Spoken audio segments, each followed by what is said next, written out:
ادب مصطفیٰ تعظیم رسالت جو بندہ کرتا ہے وہی نجات کو پا سکتا ہے، بغیر ادب رسالت کے بندہ نجات کو کبھی بھی حاصل نہیں کر سکتا۔ حضرت عروہ بن مسعود آپ فرماتے ہیں واللہ ان رأیت مالکا قط یعظمہ اصحابہ ما یعظم اصحاب محمد صلی اللہ علیہ وسلم محمدا۔ آپ فرماتے ہیں اللہ کی قسم بہت سے بادشاہوں سے میں نے ملاقات کی ہے، میں کیسر و کسریٰ اور نجاشی سے بھی ملا ہوں، اللہ کی قسم میں نے کبھی کوئی ایسا بادشاہ نہیں دیکھا جس کے ساتھی جس کے اصحاب اس کی اتنی تعظیم کرتے ہوں جتنی حضور کے ساتھی حضور کے اصحاب ان کی تعظیم کرتے ہیں۔ اور عروہ بن مسعود فرماتے ہیں واللہ ان تنخم نخامۃ الا وقعت فی کف رجل منہم فدلک بہا وجہہ وجلدہ۔ کتنی تعظیم کرتے ہیں، وہ فرماتے ہیں کہ اللہ کی قسم جب حضور تھوکتے ہیں تو کوئی ایک فرد ہتھیلی آگے کرتا تھا تو وہ شخص اسے اپنے چہرے اور جسم پر مل لیتا تھا۔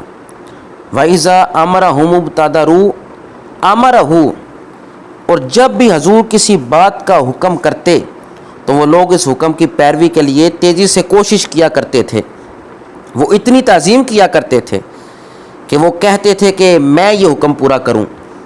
اور فرمایا وَإِذَا تَوَدَّعَ كَادُوا يَقْتَتِلُونَ عَلَى وُضُوئِهِ، اور جب بھی حضور اکرم نبی رحمت صلی اللہ علیہ وسلم جب بھی وضو فرمایا کرتے تھے تو آپ کے وضو سے گرنے والے پانی پر لوگوں کے درمیان لڑائی ہو جاتی تھی۔ اور عروہ بن مسعود فرماتے ہیں اتنی تعظیم کیا کرتے تھے میں نے کسی کو اتنی تعظیم کرتے نہیں دیکھا جس طرح صحابہ محمد حضور کی تعظیم کرتے ہیں۔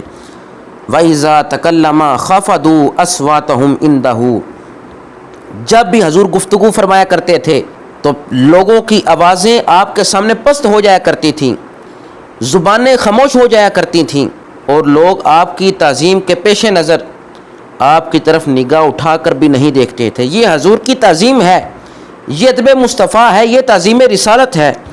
اگر ادب کو سیکھنا ہے تو صحابہ سے سیکھو، یعنی صحابہ اکرام حضور سے نسبت رکھنے والی اور آپ کے جسد اقدس سے مس ہونے والی ہر چیز کی بے حد تعظیم کیا کرتے تھے۔ در دل مسلم مقام مصطفیٰ است، آبروئے ما ز نام مصطفیٰ است۔